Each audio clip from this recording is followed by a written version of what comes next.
আপনারা জানেন গত কয়েকদিন ধরেই সেনাপ্রধানের নানান ধরনের আ আ কি বলব যে বানরের মতো চক্কর খাচ্ছেন তিনি।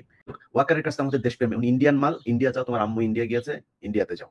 একটি গুরুত্বপূর্ণ সংবাদ, সেনাপ্রধান ওয়াকারুজ্জামান যে কোনো সময় হাউস অ্যারেস্ট হতে পারেন। সেনাপ্রধান ওয়াকার কিন্তু যে কোনো সময় গ্রেফতার হতে পারে, কারণ ওয়াকার যেভাবে শেখ হাসিনার সঙ্গে ভারতের সঙ্গে যেভাবে সম্পর্ক রেখেছে, তো যে কোনো সময় কিন্তু তাকে গ্রেফতার করতে হবে, এবং সে যদি গ্রেফতার না হয় তাহলে কিন্তু অনেক কিছু হয়ে যেতে পারে। আসলে কি সে গ্রেফতার হবে কি না, তো এই নিয়ে অনেক আলোচনা চলতেছে। তো চলুন কথা না বাড়িয়ে আমরা সাংবাদিক ইলিয়াসের মুখ থেকে শুনে আসি। আপনারা জানেন গত কয়েকদিন ধরেই সেনাপ্রধানের নানান ধরনের আ কি বলব যে বানরের মতো চক্কর খাচ্ছেন তিনি।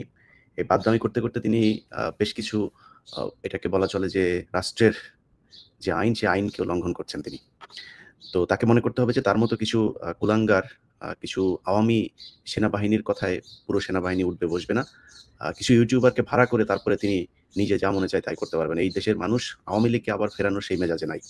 ওয়াকারের কাছে আমাদের দেশপ্রেম, উনি ইন্ডিয়ান মাল, ইন্ডিয়া যাও, তোমার আম্মু ইন্ডিয়া গিয়েছে, ইন্ডিয়াতে যাও। গুলি করে ৫ তারিখ সকালেও তুই গুলি করাইছিস, তুই তো সেই বাটপার।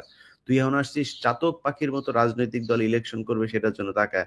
মানে যদি একটা নির্বাচিত সরকার আসে, ইউনূসকে এখান থেকে সরাই দেয়, তাইলে তোমার সুবিধা হবে গুটিবাজি করতে, তাই না? এই জন্য এখন নির্বাচিত সরকারের তাড়াতাড়ি আনার জন্য চেষ্টা পায়তারা করতেছে, সব লোকজনের কিনে নিয়ে। প্রিয় দর্শক, আপনার মন্তব্য অবশ্যই কমেন্টে জানাবেন, কমেন্ট বক্স খোলা আছে, এবং আপনারা যদি এই চ্যানেল নতুন হয়ে থাকেন অবশ্যই চ্যানেলটি সাবস্ক্রাইব করবেন। ভালো থাকবেন, সুস্থ থাকবেন, দেখাবেন অন্য কোনো ভিডিওতে। আসসালামু আলাইকুম ওয়া রাহমাতুল্লাহ।